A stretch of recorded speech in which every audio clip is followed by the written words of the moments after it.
What's up, everyone? It's Hagbar the Mad, and today we're playing a Gruul Landfall deck.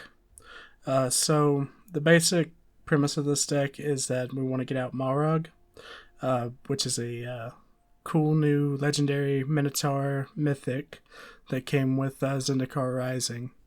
It's a very fun card to play around. Landfall, we're just gonna keep attacking. We're going to get multiple attack phases per turn by the landfall mechanic with Moraug. And each time that we attack, our creatures are going to get a little bit bigger. So to do that, we have 4 Akoum Hellhounds, 4 Spikefield Hazards, 4 Lotus Cobras, 4 Tangled Florahedrons, 4 Brushfire Elementals, 2 Shatterskull Smashings, 4 Bonecrusher Giants, 3 Skyclave Geopedes, 4 Cultivates, 2 Garruk's Uprising, 3 Scute Swarms, 1 Questing Beast, 1 Embercleave, and 3 Moraug Fury of Akoum. Our mana base is pretty straightforward with Gruul. We're only running 1 temple because there's just so much other tap lands. I put as many untapped lands as I possibly could. And that's basically the deck. Let's go play some games. Alright. Like I said in my last video, I'm working on a couple different Gruul decks. I'm actually working on 3 Gruul decks at the moment. The one I was playing around with, Big Gruul, it's a pretty neat little combo. We'll show that one off later. Okay, let's see here.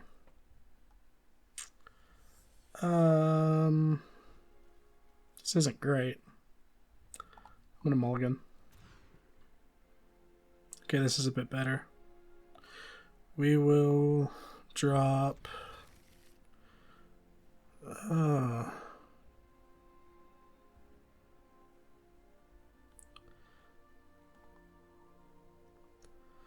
let's drop the Uprising. Alright, start with the scry. Land will work. Alright. We're playing against a Yorion deck. Okay, the white one. That's probably the white-black Yorion deck. We'll start with the Brushfire Elemental. And just try to keep some pressure on.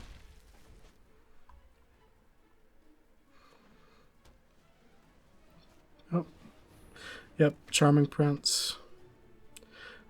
This is the standard start for the Orzhov Doom Foretold deck. So let's drop this. He can't block it.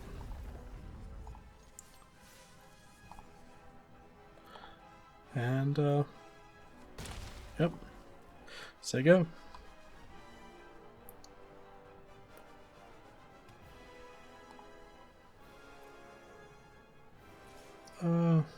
Sure, we'll take the damage. He knew he couldn't block that anyway. So he's only got white out. So maybe this isn't the Orzhov one. Either way, I'm gonna go ahead and shock. See what he does. Nothing. Cool.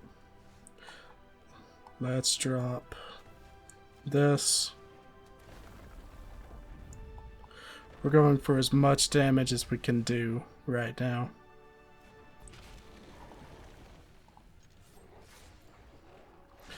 Alright. And one more turn like that and we win. Omen of the Sun. Gain 2 life. But still can't block. Okay. So it's not Orzhov. It's Azorius. Sure. Thassa. It's also just creature or anything. Exile up to one target creature, so he's gonna probably come back in and blink the Omen, I would imagine. Nope, he's just gonna gain life. Okay. Let's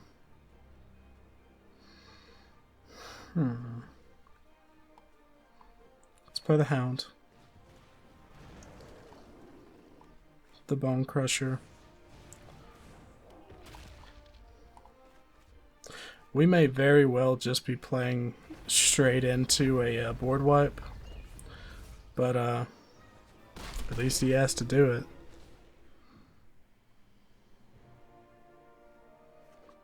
Does he get the wipe? Yep.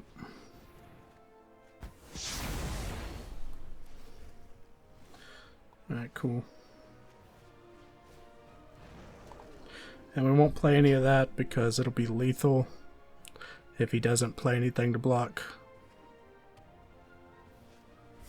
Sure.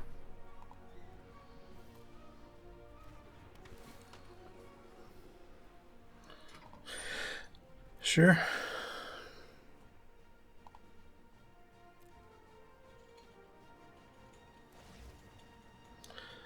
Yep, he's gonna gain a lot of life from this. Yeah, and I realize I was thinking he could blink the Omen, but he can't because it has to be target creature. Okay. So we'll have... Yeah, we'll have Moraug next turn.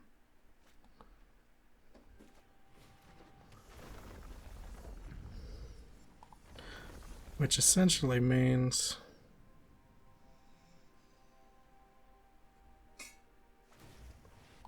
Sure.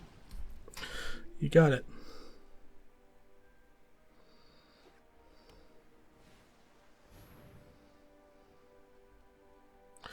Yep.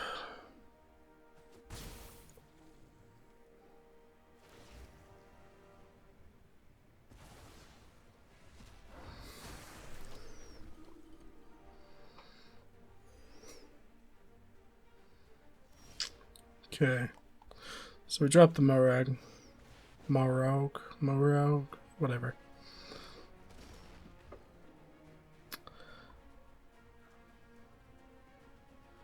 And we see what he does. He'll play the Yorion, blinking the Omen and the Charming Prince. Sure.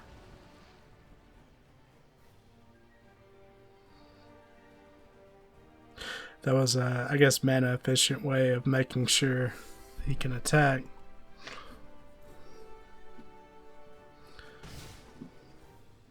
Alright.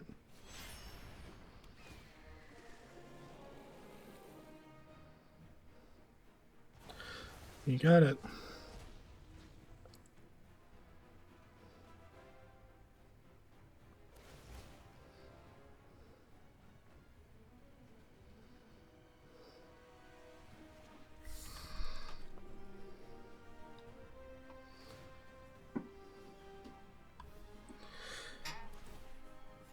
Yep. So, cultivate here.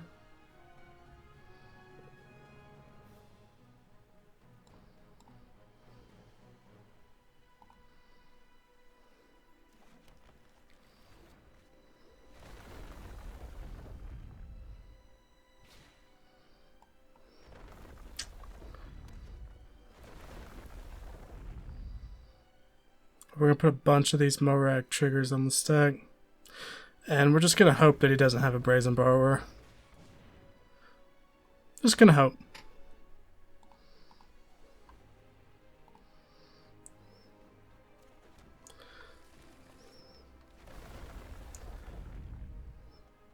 Alright.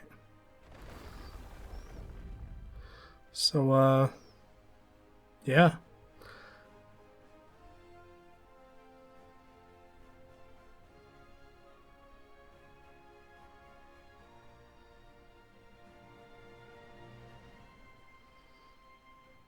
So that's what?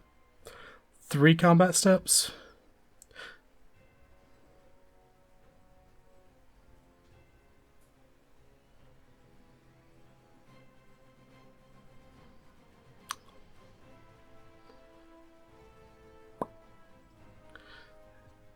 It's, they took the Yorgo away.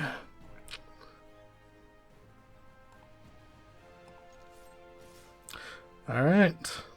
Swinging in. What you want to block with?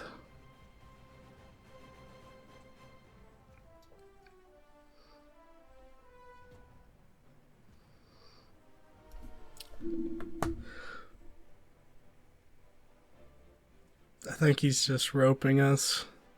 I don't know that he has anything. If he had a borrower, he would have played it, right? He should have. Okay.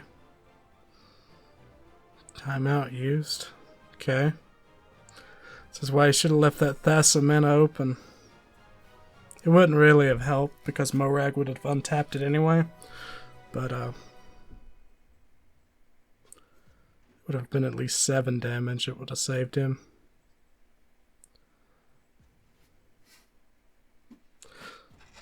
So, the way it's standing right now, he loses his board, and then he takes 14.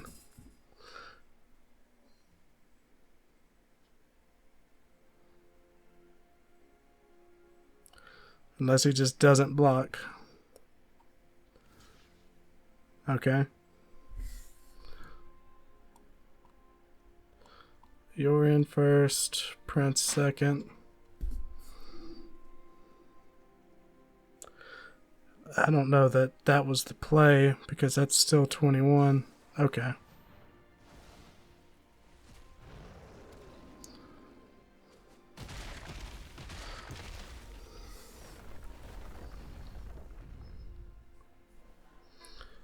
All right.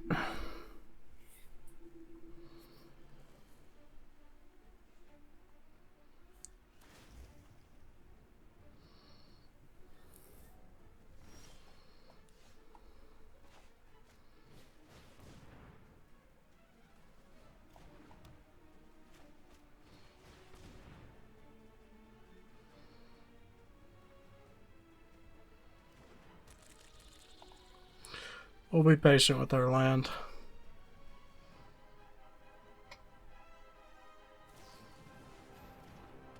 Sure.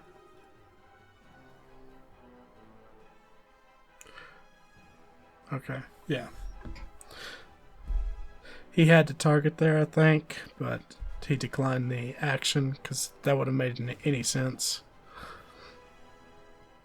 That also doesn't make any sense to do, so...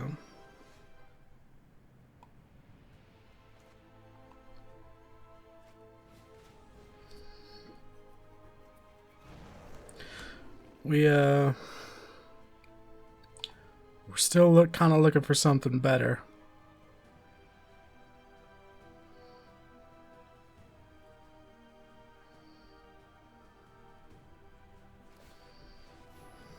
Sure.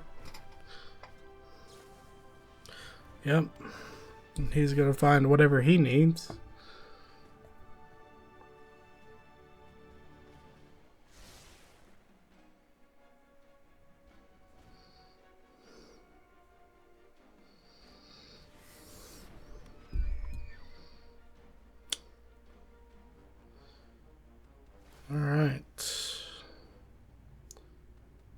Good news is that none of that is... Alright. Does he run counter spells? Do we believe?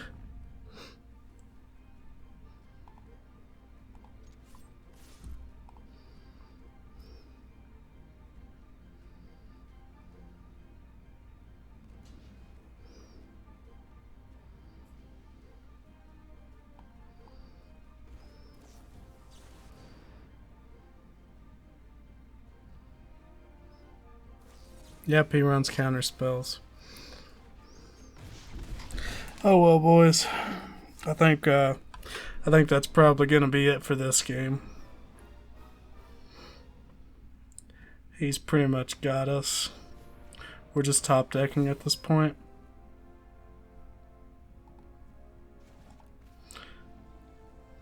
Alright. We'll go to another game. We almost got to show it off that turn. But you know, unfortunately he did have the blink, so oh well.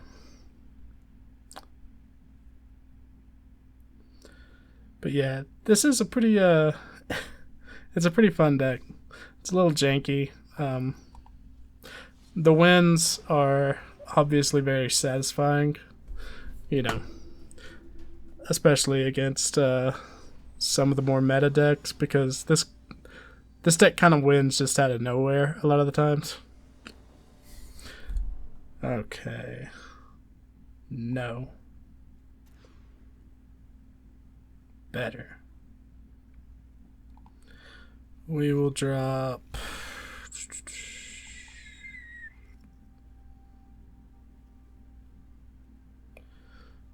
Yeah, we'll drop that. Scry. See what we find. Embercleave's nice, but not here.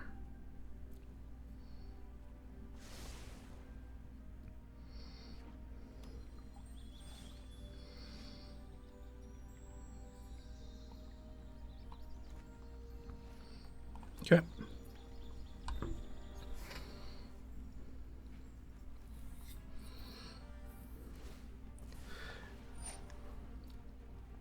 I like to leave my Spikefield Hazards open just in case. Yeah, you got it.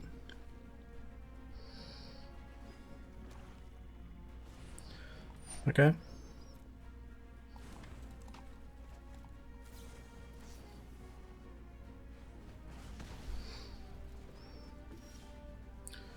Alright, so red. Play the Skyclave Geopede first. Puts a lot more pressure on the board. The Scute Swarm's not good until we have the mana, or until we already have the you know, 6 lands, and it starts essentially doubling itself, or exponential growth, or whatever you want to call it. Sure. Okay, so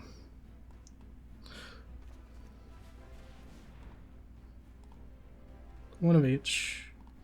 Doesn't really matter.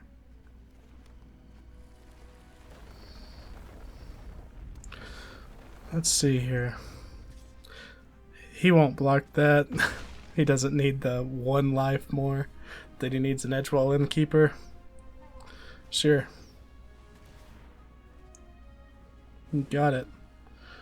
If we get a land here, we've got a Moraug. Though,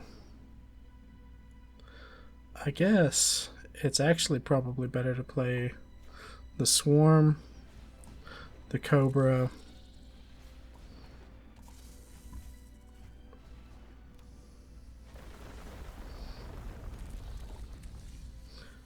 yeah. Let's see if he wants to trade.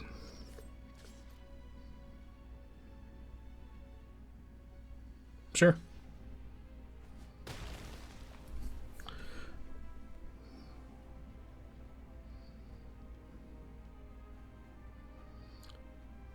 Let's see what he's got.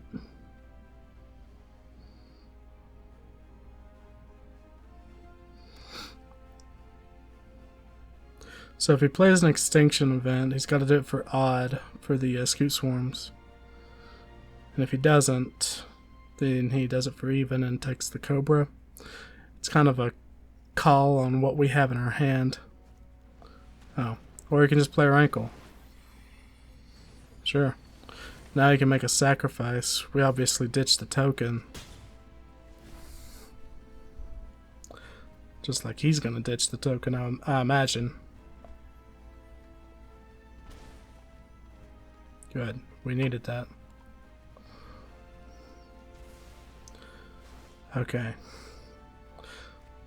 Bet he's not expecting this one.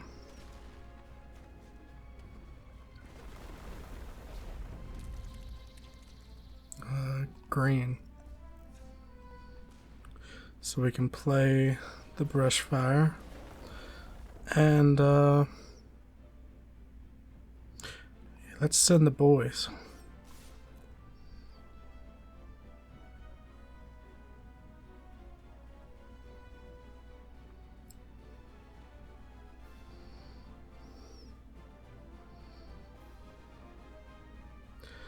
It's a tough call for him, because if he gives up the Innkeeper,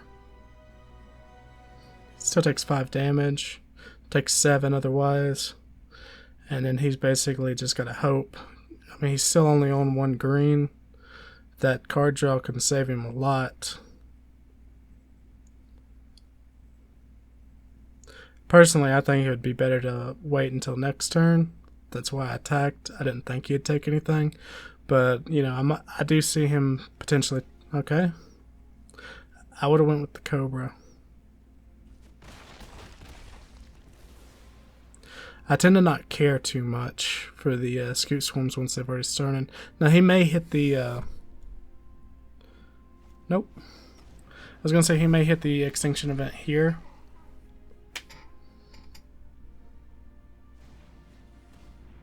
Sure.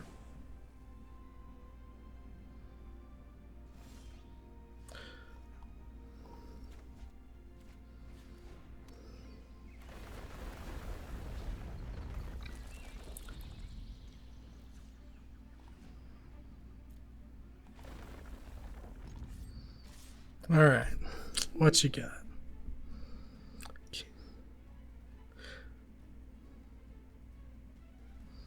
Yeah, he's got a block. Okay, now he's just dead.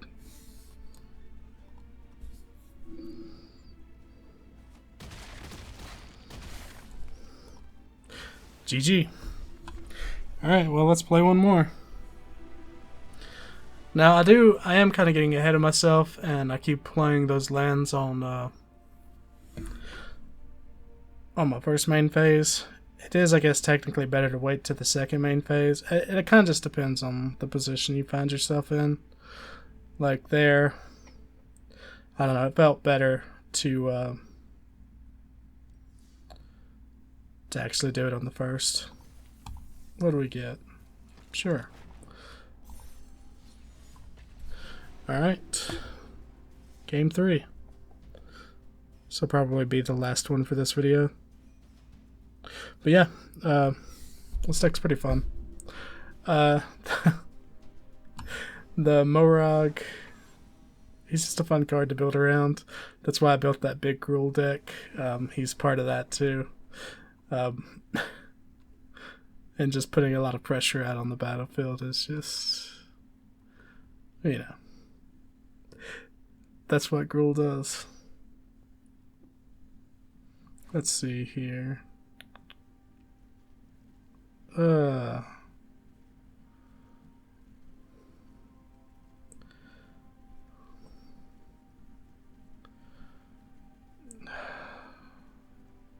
Sure, we'll keep it.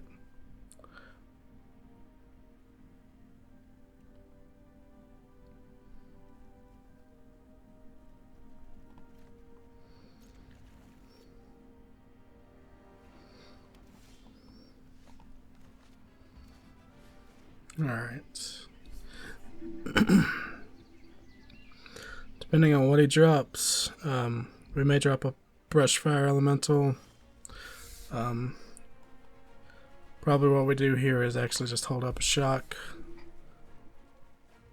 Mono green, we don't really know what he's doing so far. Oh no, Selesnya.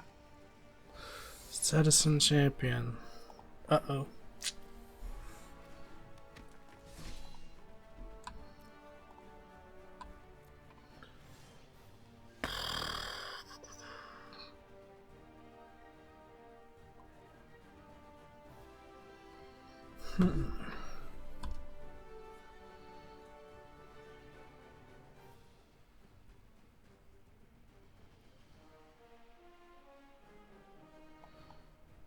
I'm just gonna go ahead and play the Elemental. You can't block it, so. He can drop some enchantments here, though. And then still not be able to block it, unless he drops 2. Hopefully, we hit a land. Sure. Still can't block it.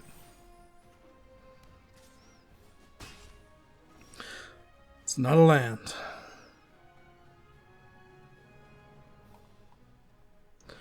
Let's play the Cobra.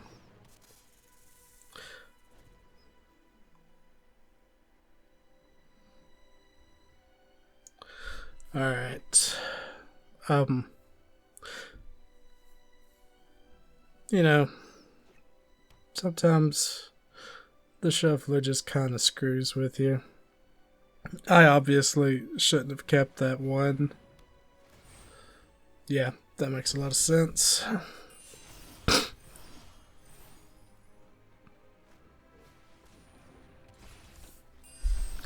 I obviously shouldn't have kept this hand.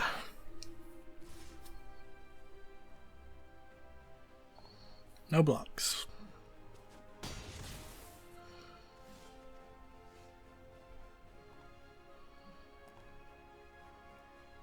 That's the play this turn. Alright, cool. Well, this wasn't the last game. Let's play one more. Because I'm not going to end on that one. That was just ridiculous.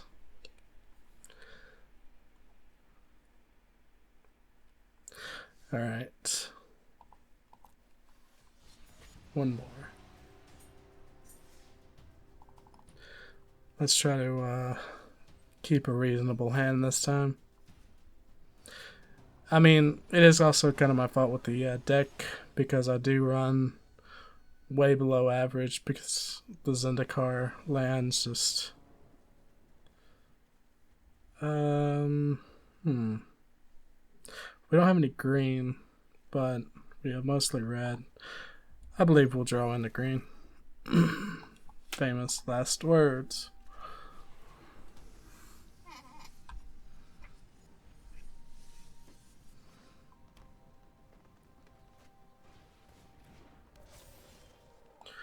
Sure.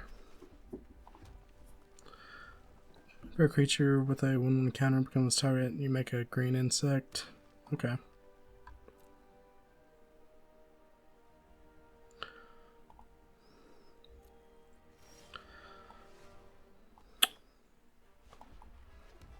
Let's play the Geopede.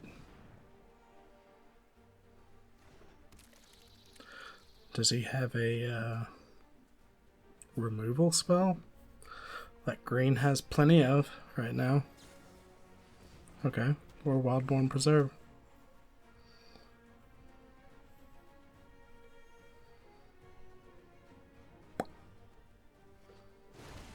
Sure.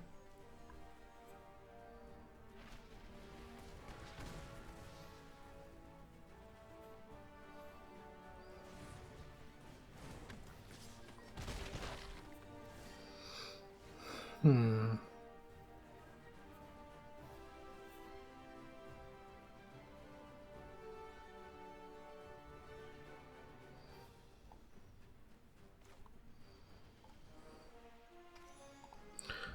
gonna play the Giant. And let's drop this.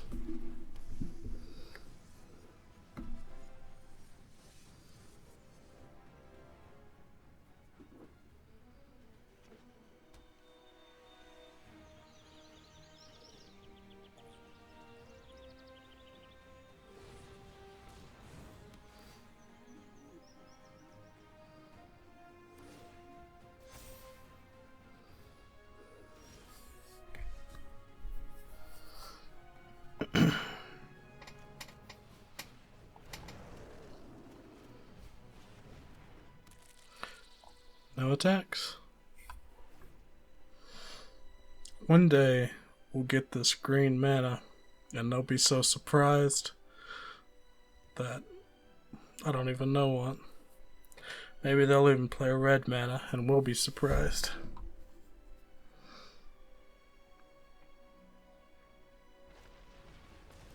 Makes sense.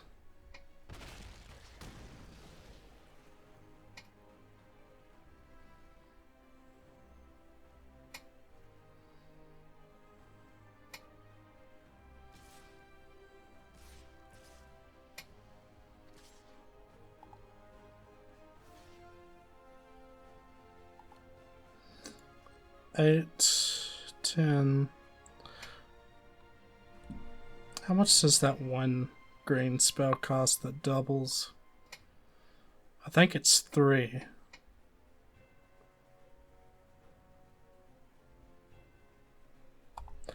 No blocks.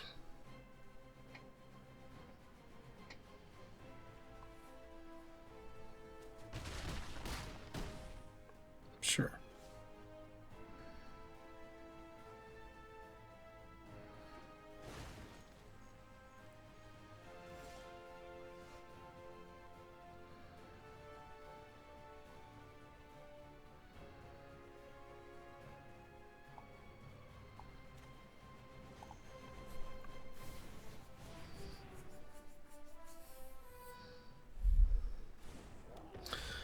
And let's count it up here.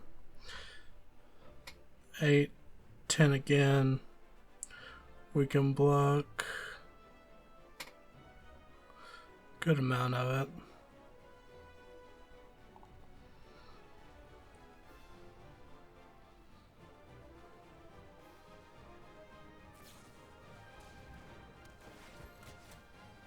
Okay.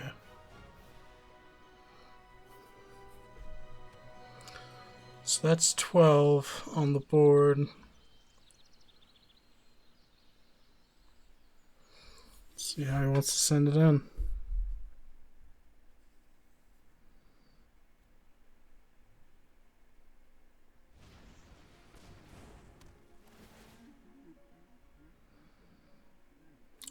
Yep.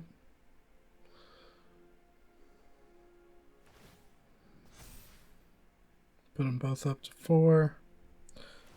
I don't know that there's anything we can do from here.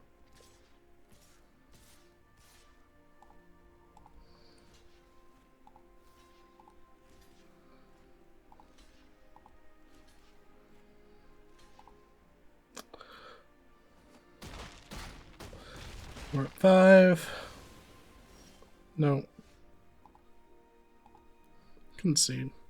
Anyway, that's the deck. You can get pretty lucky with it. You can also just not hit your land drops. The mana is something I've been working on for a while. I don't think I've ever really figured it out. But yeah, it's still pretty fun. The victories with it are generally pretty satisfying. It's more of a jank combo than anything. But yeah, thanks for watching. Please like, subscribe, and I'll see you.